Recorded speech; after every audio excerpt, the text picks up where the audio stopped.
welcome to The Art of Being Human. You know, we're all concerned about the violence that we see today, and it just seems that as the months go by, it seems to be getting worse and worse. Now, of course, I'm looking at it in comparison to what my life was like as a child or when I was younger. You know, there wasn't the violence. People did things wrong. People ended up in jail. People got drunk. But we didn't see the senseless violence that we see today. Somebody walking to church to go to a choir practice getting shot for no reason and the person wanted to shoot him. A baby who was killed simply because the baby cried. Babies cry 24/7. It's just how they cope with things, is that they cry. They can't talk, they can't walk, so they cry. And it just seems so senseless, some of the things that are going on. So what I want to go into is the psychodynamics of a person who is committing violence or who is about to commit violence. And we'll take this step by step. At some point, I'll be going into personality disorders, all kinds of things that can affect violence and how people feel about it and how people approach violence and when they actually do it. So if we take a look at this chart, I'm going to do part of this from the chart, and part of it I'm just going to do by talking about it. When there's been violence, people are interviewed. You know, people are interviewed in terms of how did you feel about it, how did you know about it, what do you think about it? And usually when they're talking about the individual that has committed the violence, this is what they're going to say. It's going to kind of fall in two different directions. They're going to say that the person was quiet, the person was a loner, they didn't have very many friends, they were a good person but hard to know, never in trouble, hard to get to know, and maybe shy, and the person will always say that's being interviewed, I'm so surprised that this violence occurred in this neighborhood because we never see anything like that here. So keep those in mind. Quiet, loner, few friends, good person, never in trouble, hard to get to know, shy, surprised that the violence has even occurred. Or it's going to fall in another category, and I'm going to call this category 2. They were always in trouble, were not surprised by the violence. The police are called often, they bully other people, people are afraid of them, they're just not okay. It just seems, as I view the violence that goes on in society, and as people are being interviewed because they are either the victims or they're neighbors of the victims, they always fall in those two characters, and then those two categories. Yes, we knew him, but he was quiet, he was shy, he kept to himself. He's hard to get to know, or he's always in trouble anyway, so this is not a surprise to us. Those two categories. Most healthy people make friends easily.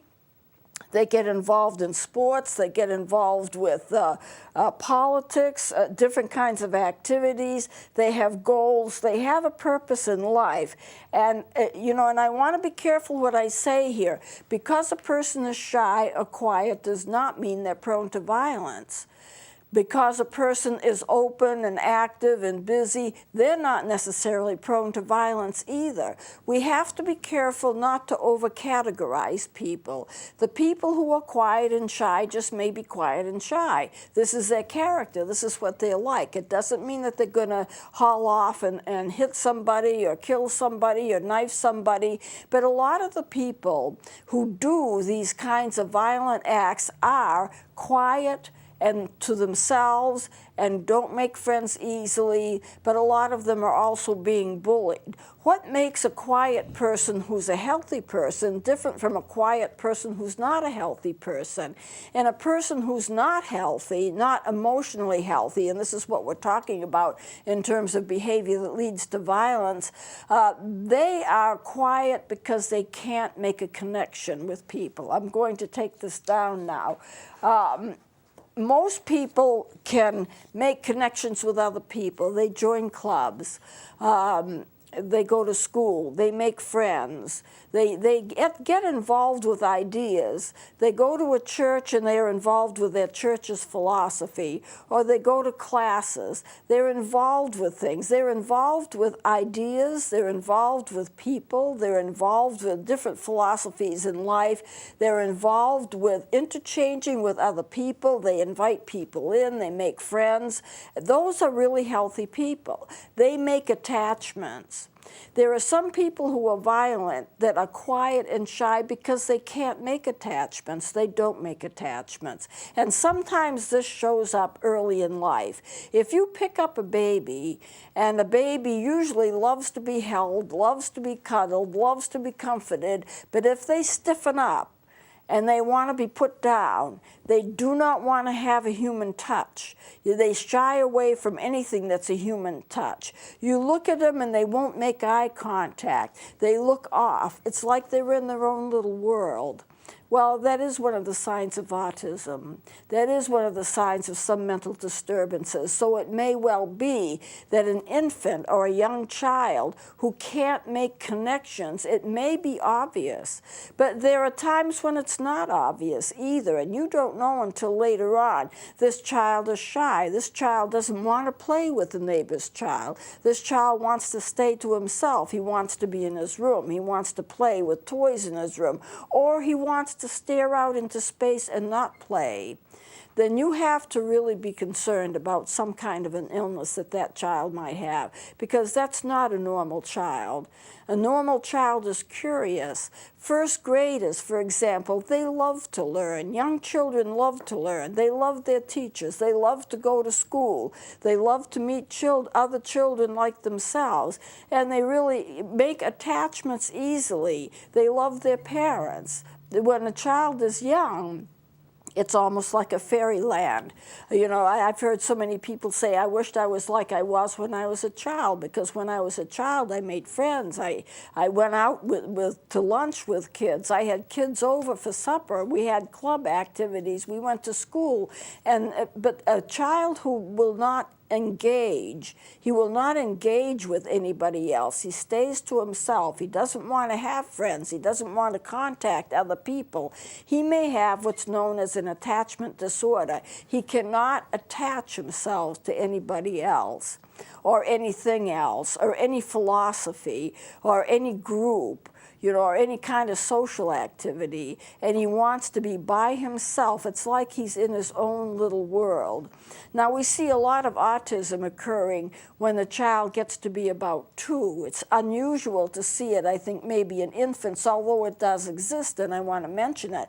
But when a child is about 2 years old, his frontal cortex of his brain is really growing, and this would be the area here toward the front by the forehead. And a lot of nerve development occurs at about age 2. And you have to remember how many children, they start walking by the time they're 2. They're walking, the average age of walking is about 18 months. Well, 2 is just 24 months, so that's not so far off. And they do a lot of extra things. Physically, they're more able to do things. They're able to walk better. They do start talking, and they can't talk well at 2 years old, but they start voicing some words, or they're pointing, or they're doing something to indicate that they're interchanging with the environment and with the people who are taking care of them, usually the parents. But at age 2, if a child is autistic, what happens, or what I've read that happens, and I know there's much, much more to be learned about autism than what we know now, but there are some children that grow too many neurons. A neuron is a nerve cell, and your brain has nerve cells all over it. And for some reason, a child at the age of about 2 years old, 20 months, 18 months, 24 months, around that age period, some of them grow too many neurons. They're just growing them and growing them and growing them. And as a result of that, their brains are larger than normal by a few ounces. We're not talking huge, but by a few ounces, the brains are larger and the brains are heavier. And the result of having too many neurons in the brain is that they cannot make connections right. You realize that the nerve cells of the brain have to make connections with each other. And this is the way the brain operates. The one nerve fires an electric discharge, which goes to another nerve, which fires an electric discharge, which goes to another. And there are interconnections at play when you have the brain cells working together. So when a child has too many brain cells, those connections aren't right. There are too many nerve cells to make correct connections. And what happens is that you start to get the symptoms of autism when the child is about 2 years old. I don't know how many parents I've heard say, well, they were fine as a baby. They're a perfectly normal baby. Then we noticed some odd things when they got to be about 2 years old. That would have been the time that the neurons were being grown and produced. For some reason, too many of them, nobody knows the answer as to why there are too many of them, but there are, and they don't connect with each other. I know a case, though, of autism that occurred because a child could hear too loudly. I mean, if we hear a pin drop, it's nothing. It's just a pin that drops. A child might hear it like a bomb exploding. And there's one case on record where a child heard something so loud all the time that they had to retreat within themselves to try to get rid of the sound because it was very excessively loud and they couldn't stop it, and they just retreated among themselves. And you do find autistic children doing that. They're by themselves, they're to themselves. And when they were able to discover that the child was hearing things too loudly, and I don't know how they discovered it, I don't know what tests they did to make it possible for them to find it out, but when they found that out, they operated on the child and removed a part of the mechanism of hearing so the child would hear a lot less loudly. And then they started coming out of their shells. And when they started coming out of their shells, they started making connections with people. Now, there was a lot of time to make up, but when they made that up, they were like a normal person because now they were hearing things normally. It was safe for them to actually make connections with people, talk with them, be with them, and so forth. So I think when you're talking about autism, this is a spectrum disorder. And there are some people who have it a lot and some people who have it a little. I've known college graduates that are people who are autistic, technically autistic, but they were able to go through college. They were able to live a normal life. And yet there are some autistics that are so disordered that they can't make contact. They never learn how to talk.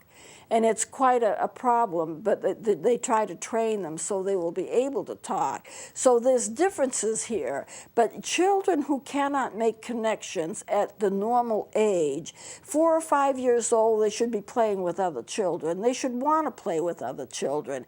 They may play in a way that's called parallel play. A child who is doing parallel play, they're playing with somebody or beside somebody, but there's not a lot of interchange between them. One child will be playing with a truck, another child will be fooling around with a tricycle, but the fact is they're together, and it's their choice to be together.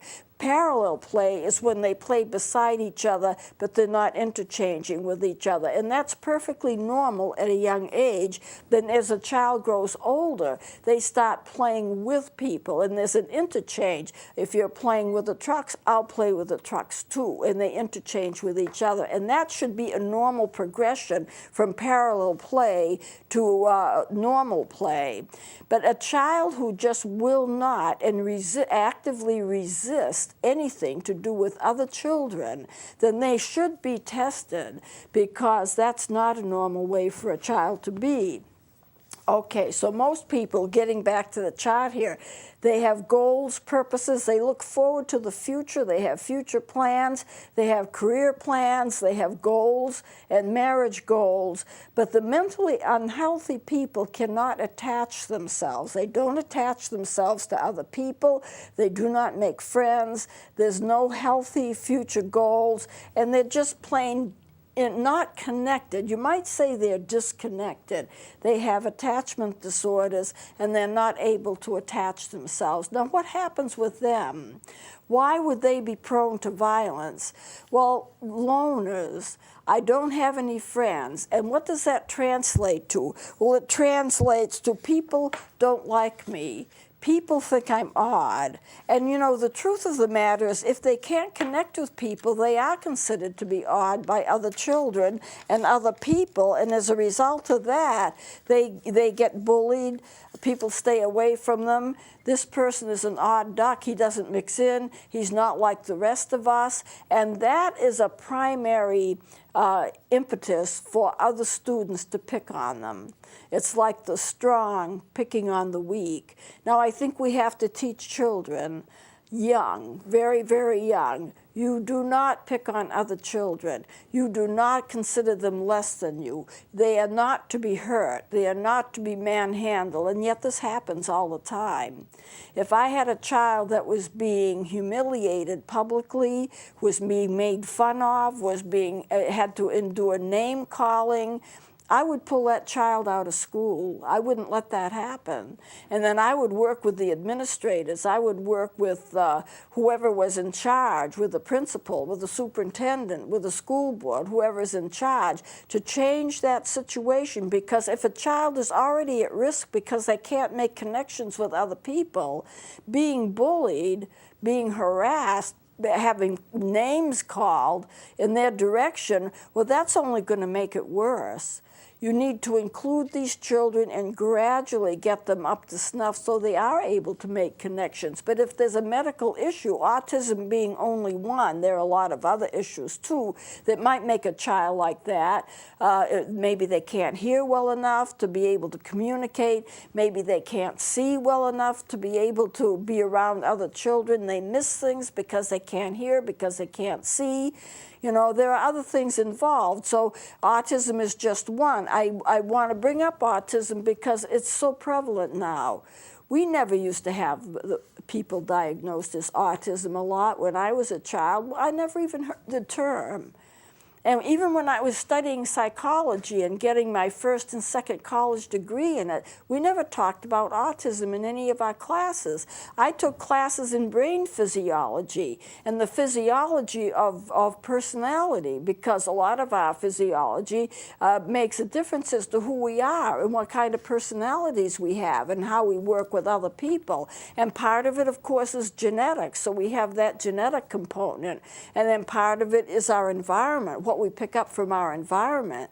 But we never had we never studied autism, and suddenly it's in the forefront. And I know a lot of people think that autism comes from injections, especially of you know, measles virus, all kinds of injections that you get against disease. Children get these injections. I know some children get as many as 23 injections, and some people consider that autism is the cause of all those injections. But I've talked with neuropsychologists, friends of mine who are neuropsychologists, and they've looked at all the hard data and they just do not see a connection. And I know recently the government announced that there was no perceivable connection between getting injections as a child against disease and autism, that there's nothing to connect the two of them. And I kind of knew that by what some of my friends were saying who are involved in the field. But I know it's tempting to say that's the reason. They didn't get the symptoms until they started having injections. And that's the reason for the autism. But there's really no direct proof of that in any of the research studies that have done. And I've been trying to keep my eye out on these too, because I'm interested. I have a lot of young nieces and nephews, and you know, fortunately none of them are autistic. But as a parent or as a person who has young people in your family, you want to know that if they're getting medical care, which includes injections, that they're not going to get sick in another kind of way.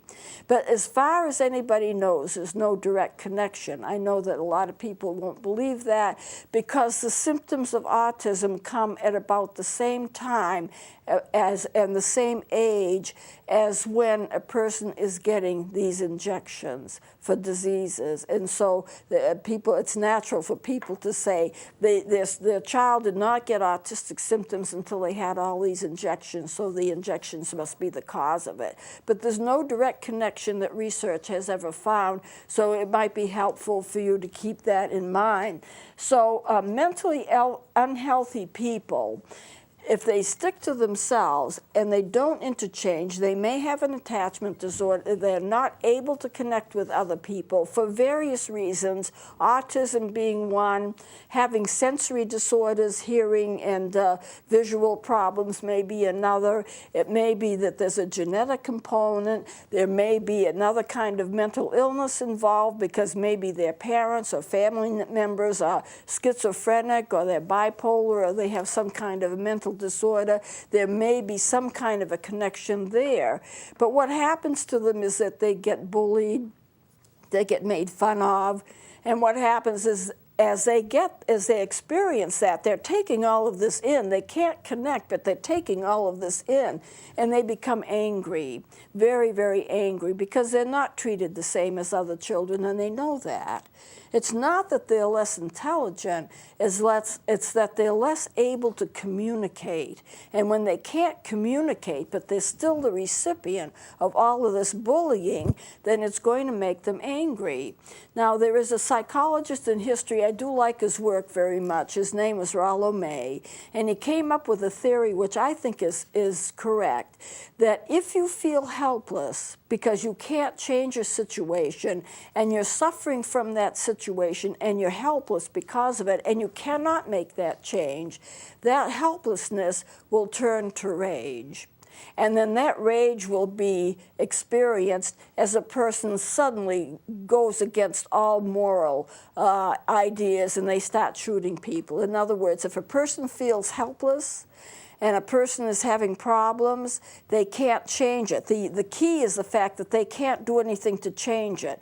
They're experiencing all of these things from society and they can't change it and they feel helpless. It's that helplessness that they get from not being able to change their lives that causes them to go into a rage. And when they go into a rage, violence happens. It's why some people shoot other people. I'm sure it's some reason why some people get knifed. We use the term going postal. You know, a person is fired because they're not the best employee and they get angry and so they go and take vengeance on the people who fired them.